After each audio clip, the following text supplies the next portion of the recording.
Apocalipsis capítulo 1, versículos 4 al 8.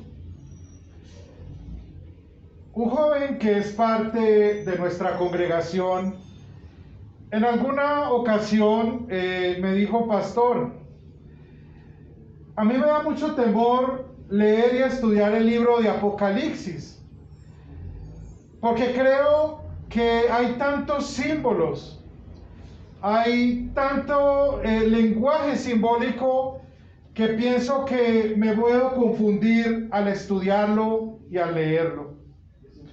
Y añadiendo un poco más, algunas personas son temerosas de estudiar el libro de Apocalipsis porque se ha alimentado a nivel de la sociedad, y vale la pena aclararlo, no de creyentes, sino de la sociedad en general, una perspectiva de decir que el Apocalipsis es un libro misterioso, mágico, un libro que nos produce temor porque según algunos nos va a indicar cómo va a terminar de mal el mundo.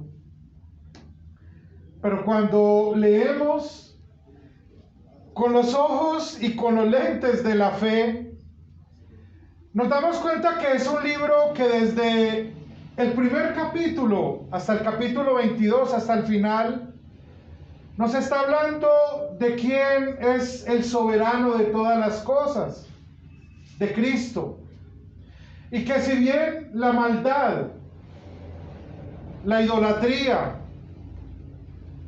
y toda clase de pecados aumentan día a día por causa del corazón pecaminoso de los hombres, no por ello Dios deja de ser el gobernante de todas las cosas.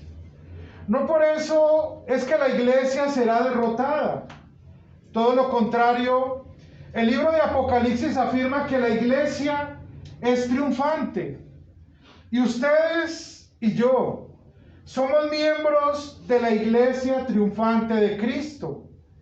De la iglesia que ha pasado y pasará hasta el día que el Señor venga por segunda vez, por tribulaciones, por persecuciones, enfrentando falsas doctrinas, enfrentando gobernantes que se oponen a la predicación del Evangelio, enfrentando aún entre nosotros mismos personas que se desvían de la fe. Sin embargo, Cristo sigue siendo el Señor y el soberano de la iglesia. Y durante este tiempo y estos años en que esperamos con anhelo la segunda venida de Cristo, también tenemos la confianza de que el cielo y la tierra pasarán, como decía el texto del domingo pasado, pero la palabra del Señor va a permanecer para siempre. El mensaje del Apocalipsis está dirigido a 7 iglesias. A partir del capítulo 2 podemos encontrar cada una de ellas y hay un mensaje para cada una de ellas. Son 7 iglesias que hacían parte del Asia Menor, iglesias que en particular tenían algo en común. Estaban pasando por tribulación, estaban pasando por persecuciones. Algunas fueron reprendidas duramente por el Señor, como el caso de la iglesia de Éfeso, por ejemplo, que había apagado o enfriado su amor hacia Dios. Pero también unas que son el caso, por ejemplo, de la iglesia de Filadelfia, ¿no? Que es alabada por ese amor y esa unidad que tenían entre los hermanos para hacer oposición al anticristo, al que enseña las falsas doctrinas. En esta porción específica que hemos leído el día de hoy, encontramos a Cristo casi que en cada palabra. Estos versículos están llenos de una enseñanza profundamente cristológica. se nos habla de Cristo, pero ahora como el Cristo exaltado. Juan deja aquí a un lado la humillación de aquel que fue despreciado cuando nació en la pesebrera en Belén, aquel que fue perseguido por Herodes, por los gobernantes de los judíos, aquel que fue menospreciado. Ahora Juan, que comienza a hablarnos acerca de la revelación, porque eso significa la palabra apocalipsis, revelación. ¿La revelación de quién? De Jesucristo. No lo que nos va a pasar mañana, sino la revelación de Jesucristo como el soberano de todas las cosas. De Cristo como el Rey de justicia, el Rey de paz, y hay un título que es muy hermoso y que los cristianos amamos mucho. Él es el Rey de reyes y el Señor de señores. Pero quiero presentarles brevemente lo que podemos tomar como una enseñanza de estos versículos en dos puntos, ambos que están llenos de una profunda enseñanza acerca de quién es Cristo y de su obra salvadora en favor de nosotros. Si volvemos al versículo 4, que es el comienzo del tema o el texto que hemos leído hoy, después de Juan saludar a las 7 iglesias, como ya lo mencionamos, que están en Asia, y después de darles un saludo que no es un saludo común, siempre me ha generado muchas dudas y a veces he sido crítico de convertir los saludos que nos hacen parte de una familia de la fe en simples muletillas. Dios te bendiga, ya es tan común, ¿verdad? Que es más parte de una muletilla que de un deseo verdadero del corazón de una persona hacia otro, bendiciones, etcétera. Pero aquí Juan saluda a los creyentes de estas iglesias que están en el Asia Menor y por supuesto a nosotros, porque esta es la palabra de Dios para siempre, diciéndonos que recibamos la gracia y la paz. Es decir, el mensaje de Apocalipsis está dirigido a aquellos creyentes que verdaderamente sus vidas han sido rescatadas por la gracia de Dios y que disfrutan de la paz. Aquí la paz no es la que se hace en un tratado, la que negocian los políticos, sino, como dice el apóstol San Pablo en Filipenses 4, la paz que sobrepasa todo entendimiento. Y esa paz no se compra, no se puede adquirir, ya que es el fruto de la justificación en nosotros. Romanos 5:1 dice: justificados pues por la fe, tenemos paz para con Dios. Hoy tenemos paz porque Cristo nos ha reconciliado con la sangre que Él ha derramado para nuestra redención. Después de hacer entonces ese preámbulo, de presentarse Él y de saludar a los creyentes, miremos la segunda parte del versículo 4.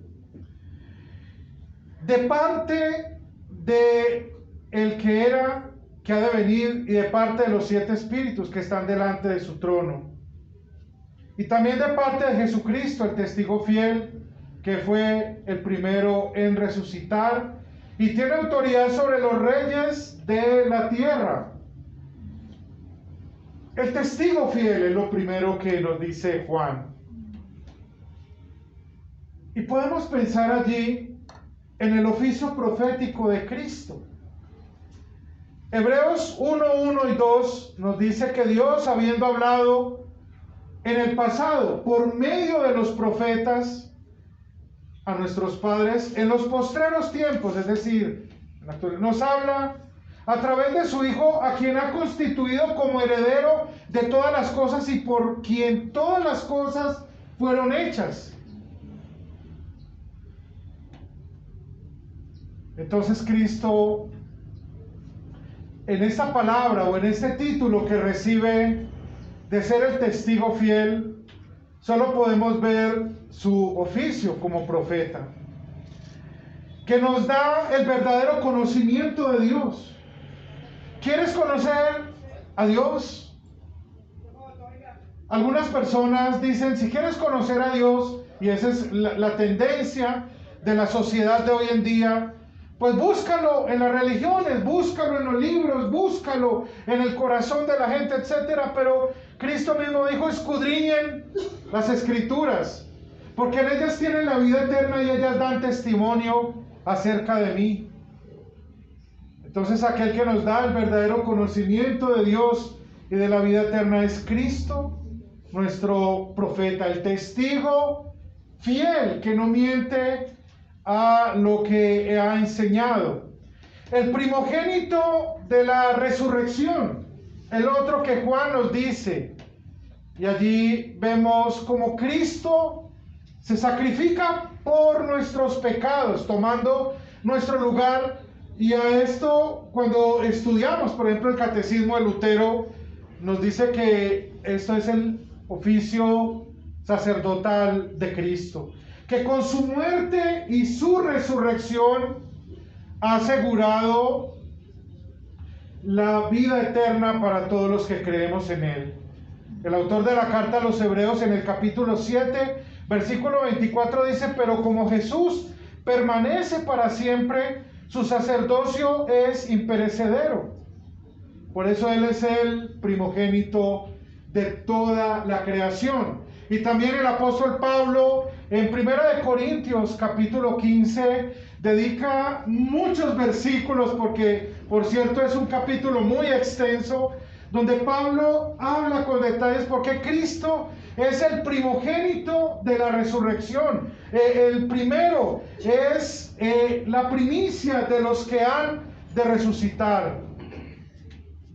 Y también se le llama el soberano de los reyes de la tierra. Yo no sé si usted ha visto, quizás en los medios de comunicación, todo lo que hay alrededor de un rey. La reina de Inglaterra, el rey de España, los reyes de los países escandinavos, etc. Cómo hay todo un protocolo, personas que los rodean, que están pendientes de ellos, que ellos vivan de una manera tan armoniosa, ¿cierto? Pero Jesús es el rey de ellos.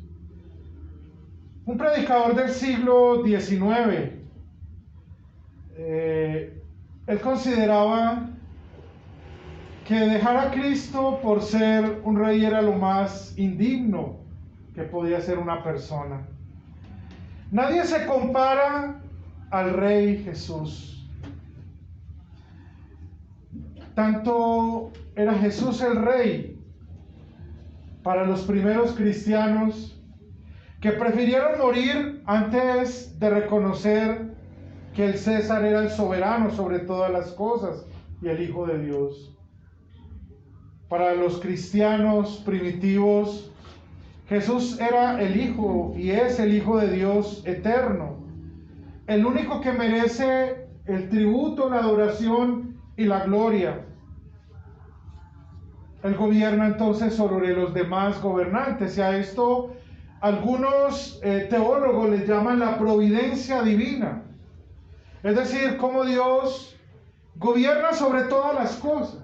Y sé que hay preguntas que los cristianos a menudo nos hacemos cuando vivimos más en nuestro contexto de Latinoamérica, donde hay gobernantes que, para ser honestos, no representan el ideal de al menos un dirigente modesto.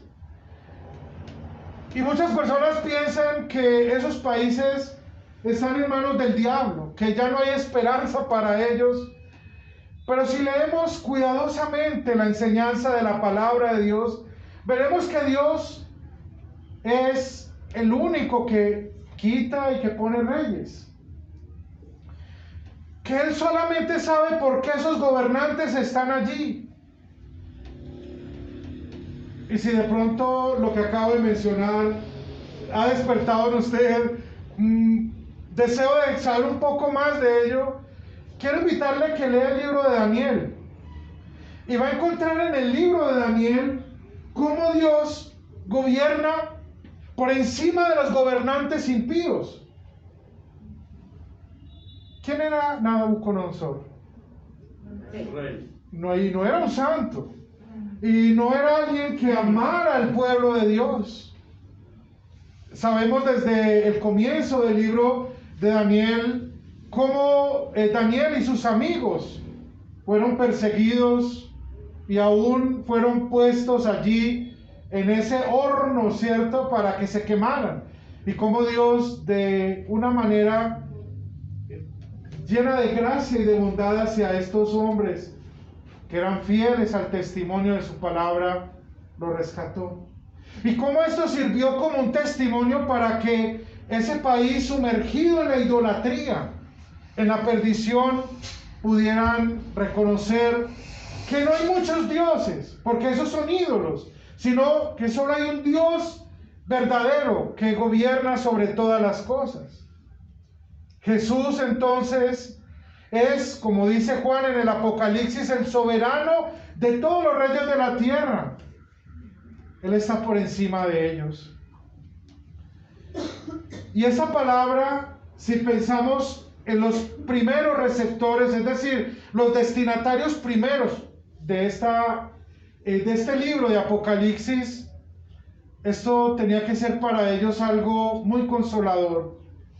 Saber que el emperador Domiciano, que los estaba persiguiendo y dando lo que fuera para acabar con el cristianismo, y que tantos enemigos que tenía la fe, no solo a nivel de político, llamémoslo así, sino también a nivel religioso, porque se consideraba el cristianismo como una herejía, como una falsa religión.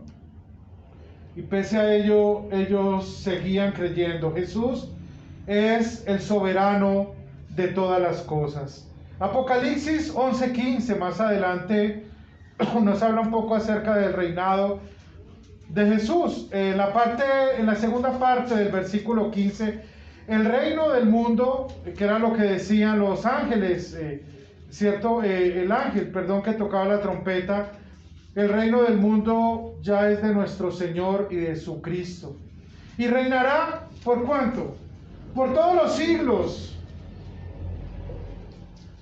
Muchos se han levantado en la historia, pretendiendo dominar al mundo, como fue Alejandro, como fueron los emperadores del Imperio Romano, como fue Carlomagno, como fueron Carlos V, como Napoleón, y podríamos hablar de Hitler y aún llegar a la historia de hoy. Ellos están bajo tierra, pero aquel que gobierna sobre todas las cosas es eterno, y Él es nuestro Señor y nuestro Salvador. Entonces, todos estos títulos que vemos allí nos enfocan en el oficio de Cristo, como profeta, como sacerdote y como rey. Ahora, si avanzamos un poco más, Juan nos dice cuál es la obra que Jesús hizo por nosotros. ¿Qué ha hecho Él por nosotros? Al que nos amó. Y yo sé que nuestra mente inmediatamente nos transporta a Juan 3:16, ¿verdad? Pero también a Romanos 5:8. Dios muestra su amor para con nosotros en que, aún siendo pecadores, Cristo murió por nosotros. Al que nos amó. ¿Quién nos amó? Cristo. Y dio su vida por su iglesia. como dice Efesios capítulo 5, para purificarla, ¿cierto? Haciéndola suya. Somos el pueblo del Señor por gracia, por el amor de Dios. Nosotros somos ese fruto de la gracia divina. No son nuestras obras, ha sido el amor, el que nos amó. También Él se le llama aquí en esta porción el que nos libra o nos ha perdonado nuestros pecados. Es Jesús también. Y si vemos hasta el momento todo lo que nos dicen estos versículos, está hablando de lo que Cristo hizo por nosotros. Al que nos ama, al que nos libra de nuestros pecados. ¿De qué manera Jesús nos ha librado de nuestros pecados? Con su sangre. Exacto, ha derramado su sangre para la redención de nuestros pecados.